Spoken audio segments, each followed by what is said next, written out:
Welcome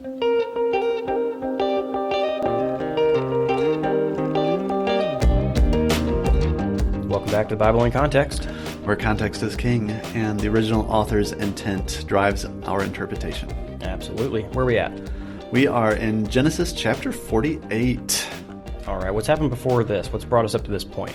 So back in the last chapter, we saw that the Israelites were given Goshen as their own, and so they finally are, in a sense, no longer sojourners. They've got their own space that belongs to them, in a sense, kind of, at least for a season. We also saw in the last chapter that everybody has ran out of money, and they still need food, and so now they're selling themselves to Joseph and to Egypt to be able to live and have food. And we talked about last time that slavery back then was a lot different than what we think of. But back in 47, we saw Egypt continuing to grow in wealth and in blessing, and really feel like that was a fulfillment of Genesis chapter 12, that the nations would be blessed through Abraham's family. And so they've blessed Joseph at this point, and so now they're being blessed. And so, that's where we've been. All right. Yeah, and this time we begin the blessings of Jacob on his sons. There's some of them that are not blessings, but we're going to talk about what essentially these blessings are, how we should understand them, because I know we were just talking about how growing up, I never knew when did these apply to. Are these like future end time predictions? Are these about Israel and the land and the exile? Are they supposed to be, allegorized? There's all sorts of ways to take these. Right. And so we're going to try and talk about just a general framework about how to understand these and then pull out some significant points. But we're going to start in Genesis 48, where he blesses Ephraim and Manasseh. And so who are they? Okay, Ephraim and Manasseh are Joseph's two sons that he had in the land of Egypt. Before we get going with Genesis 48, there are a couple of things I wanted to mention from last week that we need to talk about. First thing is, I forgot to mention Jacob's age is 147, and his age there is 70 plus 70 plus 7. And we know the authors are playing these number games a lot, so I think that this age is applied to Jacob in order to, again, show his blessed status before God and his fruitfulness. So I think that's the purpose of the age here. And I also wanted to mention last week, so there were several points where you completely flipped my understanding of the text in a few places. And one thing that you did ask me that I think I misunderstood was you asked me if I thought that, what was your question? Egypt was becoming very wealthy. Right. And I felt like that was a fulfillment of chapter 12 and the blessings to Abraham. Right, yeah. And we've seen Joseph throughout the story. Every time he's, in prison or in Potiphar's house, like the Lord blesses him and he's able to bless the nations. And so I definitely think that's going on there. The way I originally took your question was just, is Joseph making Egypt prosperous a historical note about the way that Egypt became an ancient Near Eastern superpower back in those days, which I don't think is the point. But I misunderstood and thought that's all you were asking. But yeah, like you said, it definitely, I think, is a callback to that Genesis 12 promise of blessing the nations and that being made fruitful as well. Okay, so now we're in Genesis 48, and Joseph is told that his father is ill, and as he brings his sons to Jacob, we get this kind of redo of the scene where Jacob comes to trick Isaac in some ways. I think it calls back to that because we see in this story that Jacob, he is blind and can't see, and it seems like there's some confusion about the blessing at first. And so I think this is, again, kind of a redo of this story, maybe just to heighten the tension, because I don't think we see a redo of the actual story. And it's also going to cause us to have some expectations about who's going to be the blessed one in this story, I think. Some highlighters and reinforcements through these repetitions in this case. So beginning in verse 3, Jacob reiterates the promises that God gave to him about God saying that you will be blessed in the land of Canaan, that they will be fruitful and multiply, and they will inherit the land as an everlasting possession. So again, just continuity with the blessings that God has been giving to his people throughout Genesis and to Abraham and so on. So again, just continuity with the story, continuity with those blessings and those expectations, those hopes in Yahweh. And then at that point, we're told that Jacob adopts Ephraim and Manasseh. Ephraim and Manasseh are now Jacob's in the same way that Reuben and Simeon are. Jacob is adopting Joseph's sons to have the same status as the rest of his sons and to obtain a similar inheritance. But we're kind of given a reason why, and some commentators have wondered, like, why in the world is verse 7 here, where it says that Jacob just kind of blurts out and says, "As for me, when I came to Paddan, to my sorrow, Rachel died in the land of Canaan on the way, when there was still some distance to go to Ephrath. I buried her on the way to Ephrath," that is Bethlehem. Commentators have kind of wondered why this statement is in here.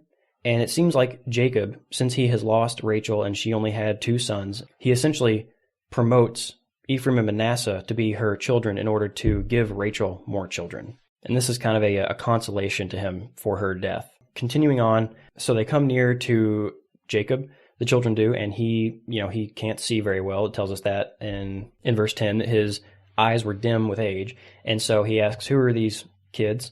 And, again, I think that's a call back to Isaac. He's confused about who is in front of him. And so then Jacob reaches out to grab them and bless them each, but he swaps his hands where, the right hand is the dominant hand, so that's the hand where the predominant blessing goes. And he swaps his hand so that his right hand is on Ephraim, the youngest, and his left hand is on Manasseh, giving Manasseh the lesser blessing. And so I think for a second we're supposed to, along with Joseph, think, oh no, he's going to bless the wrong kid because he's blind. He's just like Isaac. He's blessing the wrong kid again. But he seems to be doing this very intentionally. Yeah. So it's after the blessing. We'll read the blessing in a second. It says that Joseph saw that his father had laid his right hand on the head of Ephraim, and it displeased him. And he took his father's hand to move it from Ephraim to Manasseh's head.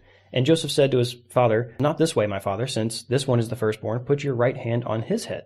But his father refused and said, "I know, my son, I know."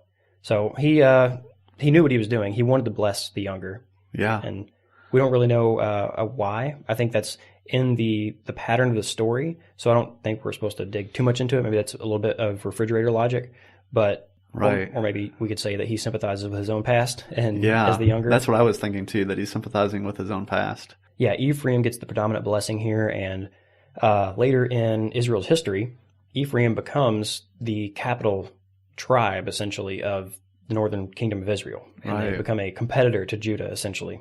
All right, so let's take a look at the actual blessing that Jacob gives to the sons. And remember that in this blessing, both the boys are receiving it. This is in verse 15 and 16, but it's predominantly, the foremost of it is going to go on to Ephraim because of his hand placement and making Ephraim the firstborn out of the 2. So can you read verse 15 and 16? "And he blessed Joseph and said, The God before whom my fathers Abraham and Isaac walked, the God who has been my shepherd all my life long to this day, the angel who has redeemed me from all evil, bless the boys, and in them let my name be carried on, and the name of my fathers Abraham and Isaac, and let them grow into a multitude in the midst of the earth." Okay, so we need to revisit one line in this in a second. I know we both like this. We did a presentation on this at the previous Nelson Baptist Association. Well, not previous. It was a couple of years ago.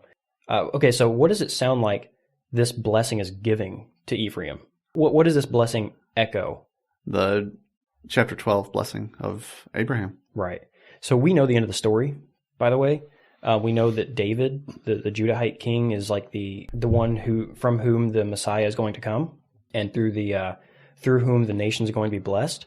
Why does it sound like Ephraim and Manasseh are getting this blessing? I mean, it sounds like they're getting the Abrahamic blessing, right?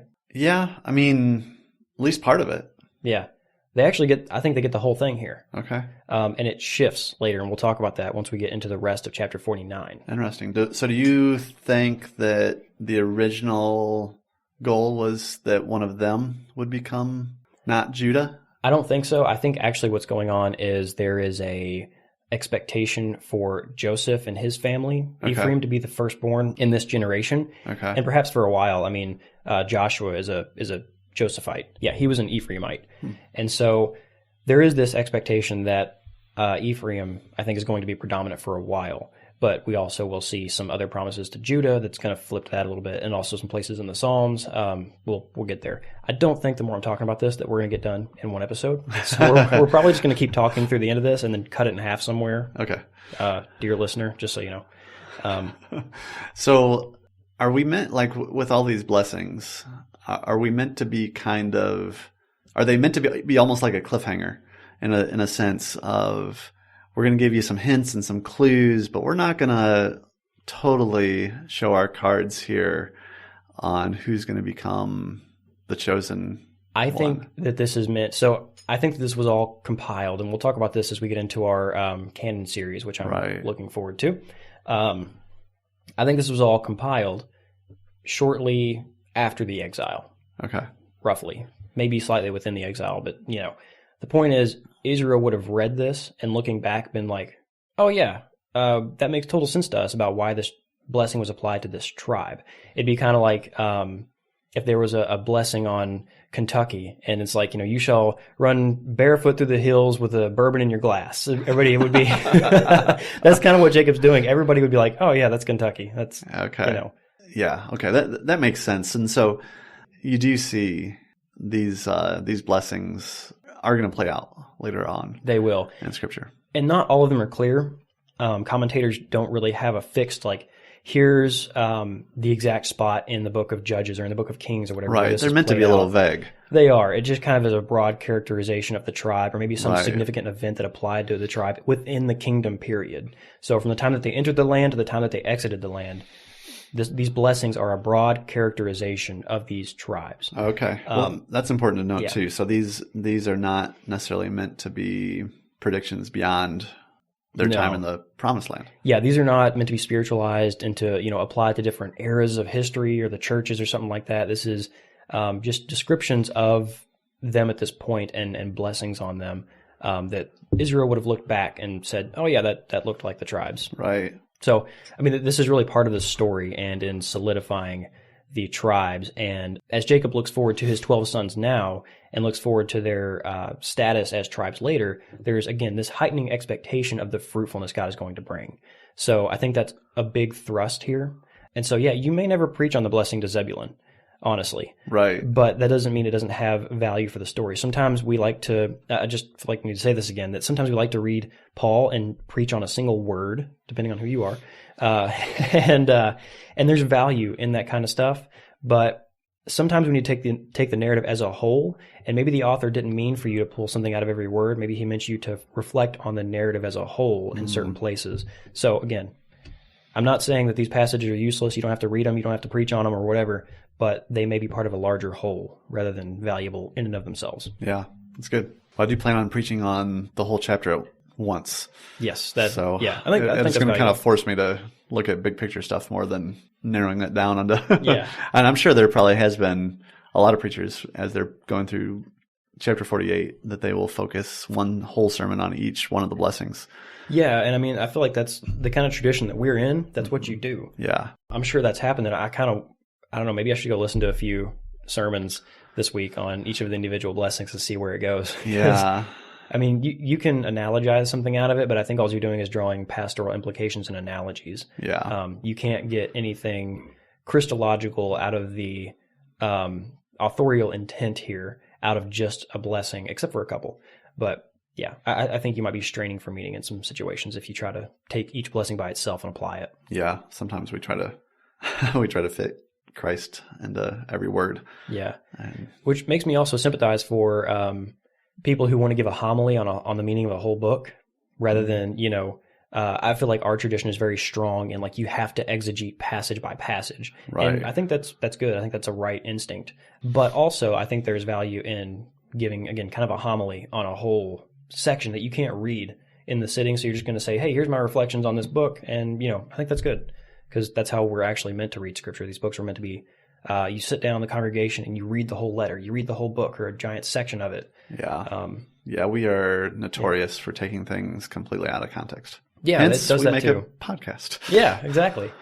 Where we take it bit by bit by bit by bit. But we still try to keep it in the context though. Yeah. We're trying to plug it in. So yeah, for sure. Yeah. All right. Let's keep moving. So there was something we wanted to talk about in verse 16. You want to tackle that? So it's interesting.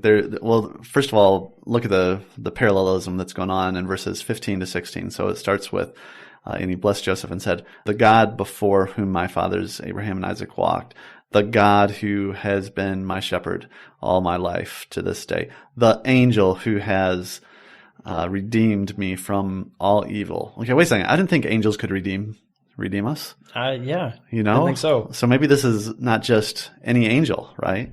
This is one of those naked babies with harps. No, I don't think so. No, I think this is obviously the angel of the Lord, even though it doesn't say the Lord there. It's equating this angel with God and giving him the power of redemption and blessing. And so, I mean, that's something only Yahweh can do. And so this seems to be obviously one of the examples of the angel of the Lord, which teaches us that the angel very much had a relationship with Jacob. And Abraham and Isaac. And this is the guy that, this is when God came and wrestled with Jacob, or came to look at Sodom and Gomorrah and talked to Abraham, or told Abraham to not slaughter his son. And, there was Yahweh speaking from the clouds and Yahweh in front of him speaking. And we've seen this character. And the word of the Lord in chapter 15. Right. And the word of the Lord that came to Hagar. So there's multiple places where we've seen this character, this physical manifestation of Yahweh show up, who is Yahweh, but also separate from Yahweh. Yes. Yeah. And so we've mentioned the angel of the Lord numerous times on this podcast and referred to the book by Matt Foreman and Douglas Van Dorn. Good job. It's just called the Angel of the Lord. There's lots of books called the Angel of the Lord, so make sure you get Foreman and Van Dorn's. Yeah. Excellent resource. Yeah. And also just keep in mind that in verse 15, God is called the shepherd. That's going to show up again later. I think that's going to be important. So let's put that in your back pocket. It might be next episode before we get to it, but remember that. Yeah. Well, and instead the God before whom my father Abraham and Isaac walked. And so I think a lot of times we spiritualize that, but maybe we're not meant to spiritualize that. Maybe literally they walked with God as he manifests himself as the angel. Yeah. I mean, I think that word walked is often used as kind of your path of life in other Hebrew literature as well. But there is a very literal aspect to this in this passage. Right. For sure. All right. So one more thing to bring up that I really want to hit on in this chapter, and we're going to talk about the fact that Ephraim is becoming the firstborn here more, and we'll have to bring that back up when we get to the Joseph blessing to see how it plays out and continues. But let's talk about verse 19 for just a second. And let me read this, because Jason Staples has done some work recently come out with a second part to his research, or a continuation to his research, and he brings this verse up. So I just want to hit on it here. So the verse is, "But his father refused," being Jacob refused, "and said, I know, my son, I know. He shall become a people, and he shall also become great. Nevertheless, his younger brother shall be greater than he," being Ephraim shall be greater than Manasseh, "and his offspring shall become a multitude of nations." If you click on the little footnote, or look at the footnote in your ESV, it'll say that you could also read this as shall become the fullness of the nations.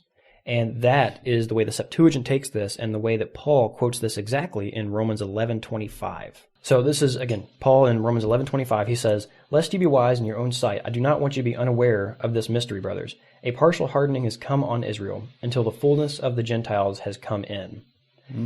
And Staples argues, and I think his work is fantastic. His books are huge, and so it's probably not something you're going to just sit down and read. It'd be good to have him on sometime if we can, because it's really good, and it completely undermines supersessionism, but in a way. What's that? Supersessionism.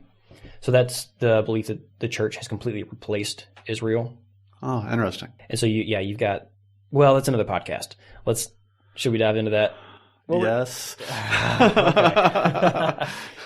So supersessionism is the church has completely replaced Israel, or you have the other option where typically God holds Israel in their own separate covenant, and then you also have the church in their own covenant. And so it's like, the Father is still the God of the Jews and Jesus is the God of the church. And most people that think that way, I believe that's covenant theology versus dispensationalism typically.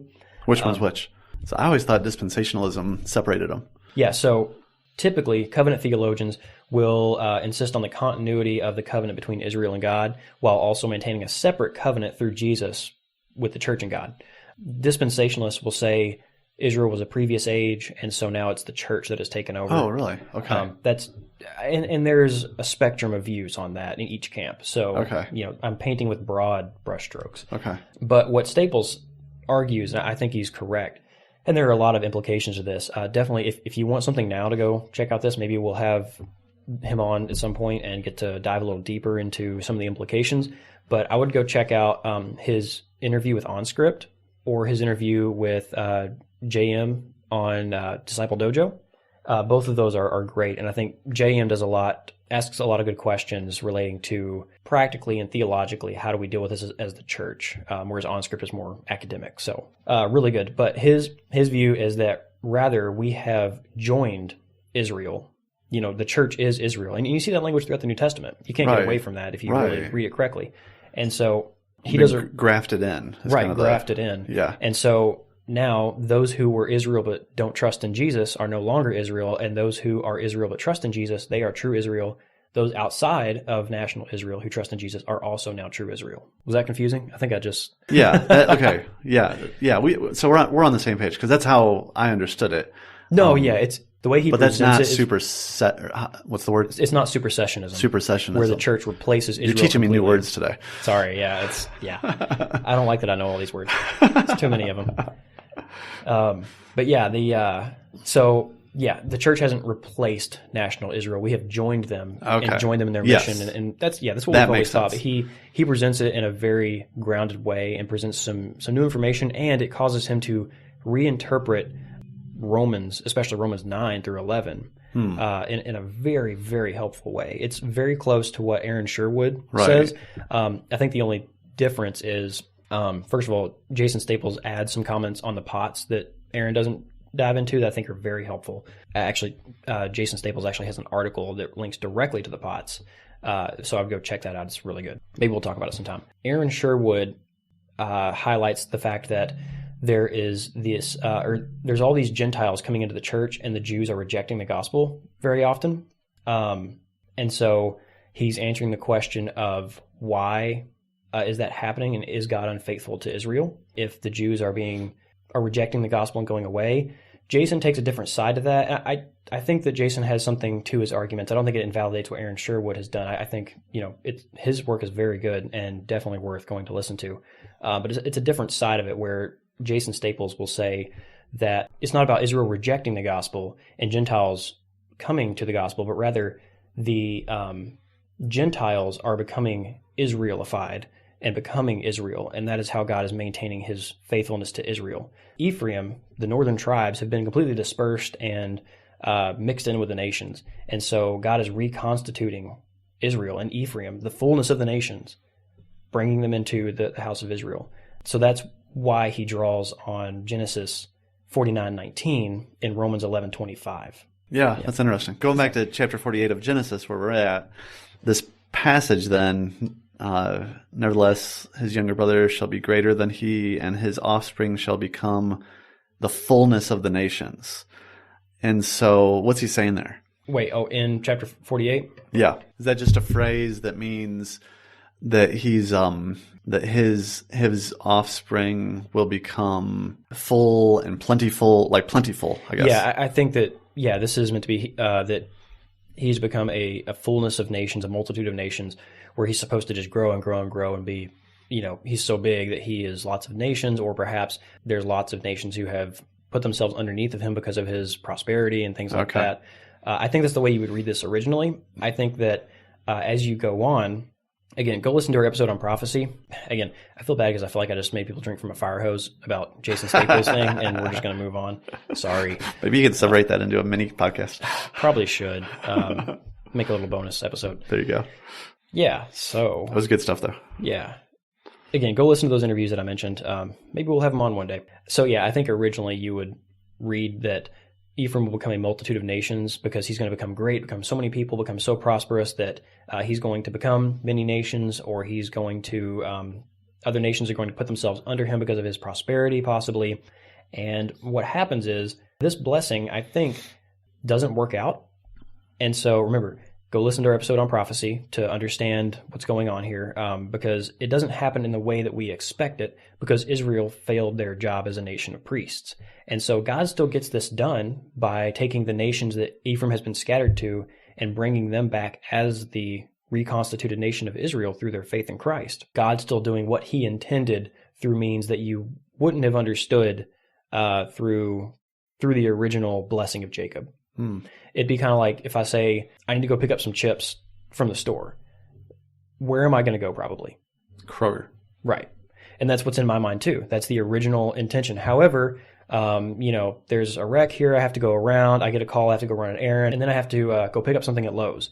While I'm there in the impulse buy section, I find a bag of Doritos and I just grab it and I go. The goal was accomplished, but not necessarily through the original intended means. Yes. Yeah. And so I think that's something to understand with prophecy is the goal of Yahweh is always the same. The means may change based upon his human partners. Because he's we have a dynamic relationship with him. We've talked about that before. Exactly. So after this, he gives Ephraim and Manasseh some land in the land of Canaan. So again, they get a foretaste. And they're the first ones through Joseph to get an inheritance in the land from their father. And so Ephraim, he is sitting as preeminent right now among all the brothers. He is the firstborn of this generation. And that's where we sit as we go into the next chapter. And we'll unpack how we get from Ephraim to David as well. So this took us a lot longer than I thought. I thought we were going to get through chapter 49 today. That did not happen. So we will stop here and pick up in chapter 49 next time.